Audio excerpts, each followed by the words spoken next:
ఒంగోలు జనసేన నేత బాలినేని శ్రీనివాసరెడ్డి కీలకమైన వ్యాఖ్యలు చేశారు. జనసేనలో గ్రూపులు ఉండకూడదు, దానివల్ల కూటమి ఎమ్మెల్యేలకు ఇబ్బందులు తలెత్తుతాయని, అంతా కలిసికట్టుగా ఉంటే టికెట్లు ఇప్పించే బాధ్యత తీసుకుంటానన్నారు ఆయన. తనకు గౌరవం కల్పించినందుకు పవన్ కళ్యాణ్కు రుణపడి ఉంటానని, ఒంగోలులో జనసేన జెండా ఎగురవేస్తానని ధీమా వ్యక్తం చేస్తున్నారు.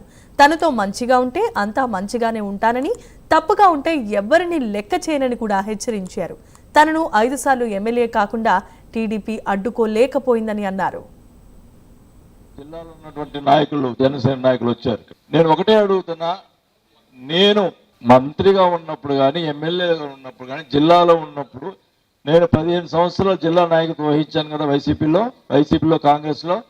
ఎప్పుడైనా జనసేన వాళ్ళ మీద ఎప్పుడైనా ఒక కేసు పెట్టించాలో చెప్పమని మీరు చెప్పండి. ఒక్క కేసు పెట్టించాను చెప్పండి.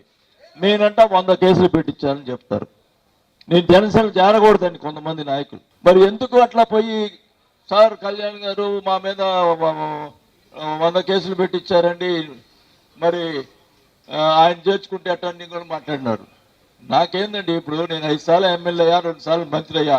పవన్ కళ్యాణ్ మీద ఉన్న ప్రేమతో జనసేనలో చేయాలని తప్పితే వీళ్ళ కోసం కాదు.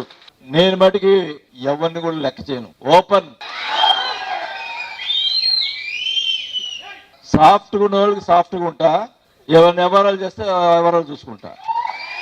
రెడ్డి సమాజం తక్కువ, కాపు సమాజ వర్గం, కమ్మ సమాజ వర్గం ఎక్కువ ఉంది. అయినా కానీ తెలుగుదేశం వాళ్ళు నన్ను ఎప్పుడు ఓడించలేకపోయారు 5 సార్లు. వాలచ్చంగా పవన్ కళ్యాణ్ గారు కలిసిన వల్ల నేను ఓడిపోయినా. బొమ్మనహాల్ మండలం నేమకలులో అక్రమ క్రషర్ల దందా విపరీతంగా నడుస్తోందని